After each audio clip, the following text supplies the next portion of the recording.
woman in America don't get no older than about 14. Talk to her and deal with her like you dealing with a 14-year-old. Don't come at her like you dealing with an equal, because she's not going to be able to accept that. You got to go way back. We cut off at about 14 to 15. We don't develop and mature no further until we get some new information and accept some different information.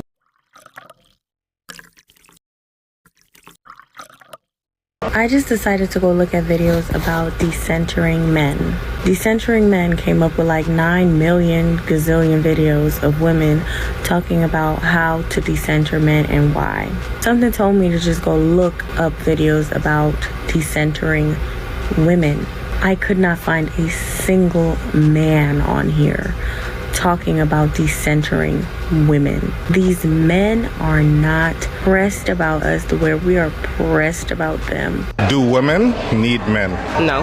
No. Why do you say that? We're very independent. I think you can live in this world without a man. You were born in this world as a woman and you came in this world by yourself, so you don't need to depend on someone else. Okay, why do you think a lot of women say they don't need men? They feel like they're too independent, like they can do it by themselves, but we can't. We need a man. These women say that they don't need men while they live in a world that was built by men, maintained by men, and protected by men.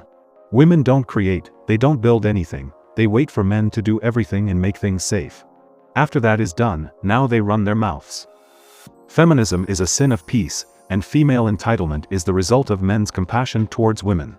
Ego is really big for us. Like women are very egotistical. We tend to allow our heads to get so big, and society has allowed it too. Yeah. We are now comfortable being the captain. We're not comfortable being someone that's sitting behind the captain or a co-captain. Yeah. We want to be the captain. Yeah. With stipulations that not all captain duties I have to have. Like you want to be the man, but you don't want to build anything. Right. You don't want to fix anything. Right. You don't want to actually do the hard labor things that men will do in order for you to have what men produce. Right. It makes more sense for me to get on here and dog men out, right? It makes sense for me to complain and play victim and point the finger and say it's all about me, me, me. It's easy to do that.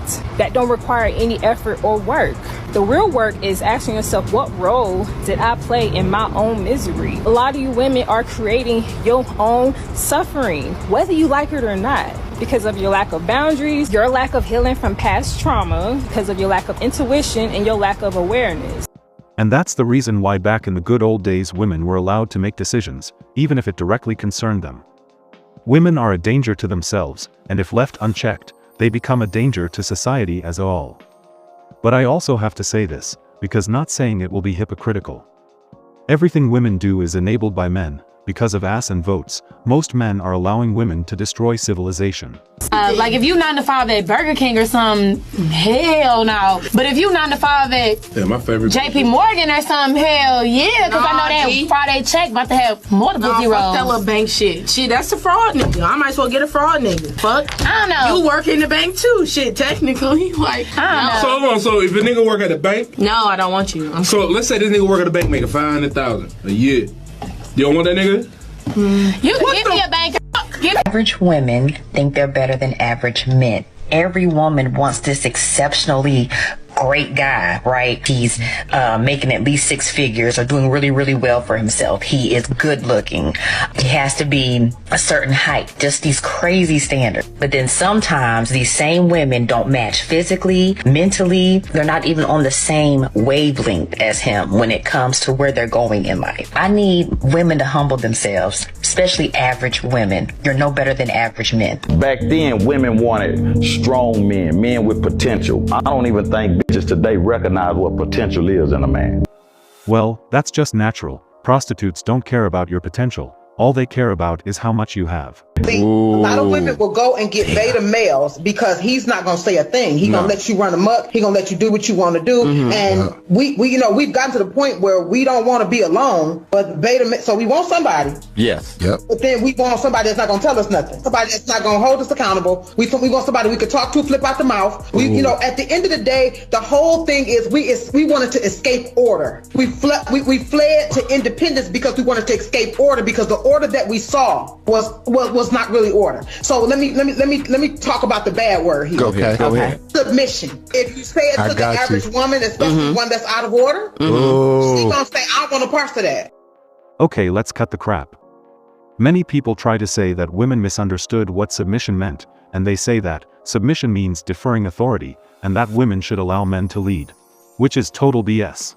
Submission means exactly what it sounds like, recognizing the authority and falling in line with it. Because at the end, men are the ones who give women rights. A woman submits to a man's authority. The women that require like rings immediately, it's just like, you know, I might have the same requirement, but I understand it's not immediate with it. You know? A nigga his size comes up to you and grabs and squeezes your ass. Am I supposed to let him just do that and say, no, beat him up, bitch? You should protect me, because why is he touching me in the first place? Right, exactly. So the fact that I'm matter is I'm supposed to put my life on the line for you because this big ass nigga done goddamn grabbed your ass. You won't shut up for me? Hold on. Gotcha. Don't flip it. Yeah, girl man, die for me. I won't shut up for you. Girl man, hey, I want you to get jumped by 5 big niggas. But don't ask me to get you a fucking sandwich. Girl man, see, that's the bullshit we talking about, man. You want me day one to protect and provide for you at a high level as a man should. You don't want to be my peace and pleasure the way a woman should day one. I gotta do something. Oh, well, conditionally, if he's the one for me, I'll shut up if he no, bitch. I mean, bitch, I'm talking about bitches on the home. The fact of the matter is, the moment that a man is willing to protect and provide for you, you should be willing to give him peace and pleasure. It's an equal thing. Goddamn same time, nigga. We don't trust y'all hoes either. Rational lies are the stories we tell ourselves that keep us stuck in places, circumstances, and situations that no longer serve us. Rational lies create drama that we can then blame on something or someone else. To rationalize is how we deny responsibility and avoid accountability as we wait for something other than ourselves to change. And when you rationalize not doing what you know you need to do, chances are you're using a rational lie to keep yourself comfortable in what's familiar because it's safe. There's a coldness that you have to accept when you're a man. Only women, children, and dogs are loved unconditionally. A man is only loved under the condition that he provides something. That is so true. But here's the part a lot of men don't think about. As a man, you are not in the obligation to provide for anyone or put your talents at the service of any society. The same way as you are not going to be loved by everyone, you are free to impose your standards for those who will benefit from you. But again, at the end of the day, life is a choice. Y'all didn't want boyfriends. Y'all didn't want partners. Y'all did not want husbands. Y'all wanted fathers. Like, can we just cut like the BS? These comments right here, it proves that y'all wanted fathers. Y'all wanted to redo daughterhood. This is not about wealth building. The conversation is not rooted in helping the kids to build knowledge and wealth. The conversation is not about creating businesses and generating cash and revenue on a day-to-day basis. The conversation is always about how women can be taken care of even when they don't have any money, even when they're poor. Men don't complain about how badly they are being treated. But women, we are like an exposed nerve.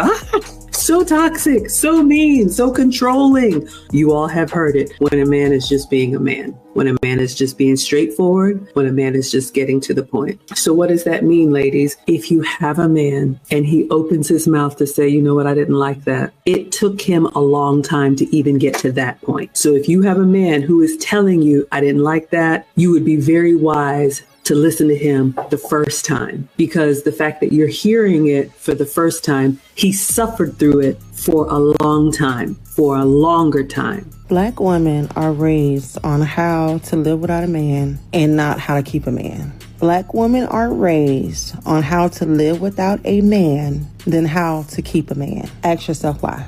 It is not raised, it is chose. It is not like there is only one narrative out there. Women choose the narrative that say that you can do whatever you want when you are younger, catch as many bodies as you want, and at the end they will be a sucker willing to bail you out. And on the other side there is the opposite of that. Women chose feminism, and then when they get older, now they want to blame their upbringing and the culture. The only black women that get protected over here are the black women that love and respect black men. Now the black women that call us bullet bags, y'all can protect them. The black women that was laughing at Kevin Samuels when he passed away, y'all can protect them. The ones that said they get turned on when they see police officers unalive black men, y'all can protect them. Again, the only black women that get protection from over here are the black women that love and respect black men. What happens to the spirit of a black boy who grows up in a culture where his community, his school, his home, and everywhere he moves about carries an energy that either silently or very loudly and explicitly says, black men ain't right? What happens to the spirit of a boy who grows up hearing about black girl magic, but is taught nothing about black boy brilliance? What happens to the spirit of a boy who learns about how black girls rock, but is taught nothing about black boy joy? We are not the first women to want to have their bills paid. We are not the first group of women. We have not in this sprinkle. This is nothing new, okay? Women not wanting to work and getting a man to pay their bills is not new. In fact, stories of women who are choosing instead to damn near pimp their children out, like if you listen to the Miss Pat interview, are more common than you think. So I'm gonna preface this by saying, particularly talking about men, a good man exists anywhere. So just because a man is paying all the bills doesn't mean he's a good man. It doesn't mean he's a bad man. This does not mean now that this is why you don't let a man in your life, because a good man can exist poor, rich, educated, not. This is why on my page, I preach so much about understanding the character traits of what actually makes a good man. Women don't listen to men. Women think that men were created to serve them. So if you ain't serving them, they don't want to hear nothing you got to say, because at the end of the day, women think that this is we need to teach males to do this. Women want men to be women. Women want society to transform a male into a female. Women hate women. Women hate each other, but they want to get a man and then make him embody all of the characteristics of a woman. See, that's what women don't get. You got to make sure your man is good internally, because the world beat them up every day. And there's somebody calling, especially if the man making some money, everybody calling, can I get this? Can I get that? But nobody stopped to say, how is your day? Good morning, good afternoon. Simple shit like that means the world to men. A billion. Simple shit. You get it to them now. Men Go ahead. are not that complicated. Yeah. But y'all want somebody that genuinely love you. So women miss the mark a lot of times because they don't care about that. And then social media have people so twisted on what stuff needs to be. Oh, the man, if he ain't sending me 2,000, I ain't going on a date. Bitch, you ain't even got 2,000 in your account. What is you talking about? Listen, I get it. It's hard to admit your shit stink, because my shit definitely have stinked before. It's all about being honest with yourself, and then also complaining about men are not communicating and listening to you. Well, if you learn how to talk to them, maybe they would. I am so sorry. I am so sorry, black man. Please forgive me. I didn't know. I didn't realize how trapped you've been. I didn't realize how you've been targeted and hunted, set up, lied on. I didn't know.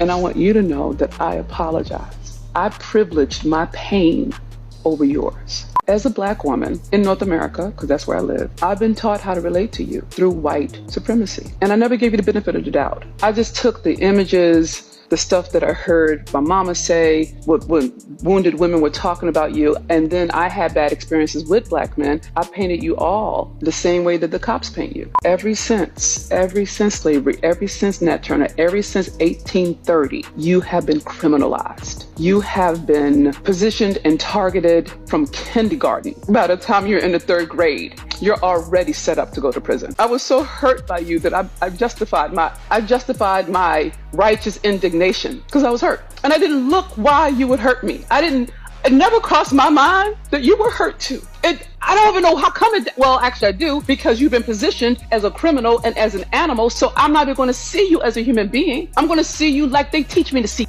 you. And I fell for it. And I didn't look it up. I didn't look at the research. Apologizing when one is wrong is a good thing. It shows maturity and good character. But apologizing when it has hit the fan just shows hypocrisy. I don't know who that woman is, but I'm just going to use my intuition. Black women privilege their pain because they are selfish. And this is the problem with women, total lack of accountability. It is always something else, it is never directly them.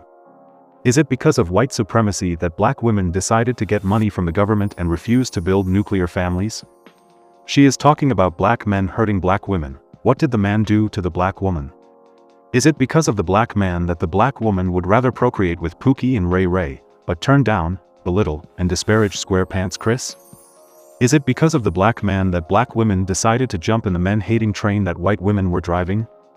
Is it because of black men that black women chose feminism and all the insanity that comes with it? I don't know what are the motives in women's hearts, but if there is one thing that I know is that women apologize only when ish has hit the fan, and when they are looking for men to do something for them. Personally, the time for listening to these reformed feminists has passed, and they should be left alone. But again, at the end of the day, life is a choice. That will be it for this video. Like, leave a comment, and don't forget to subscribe. Have a good one, till next time.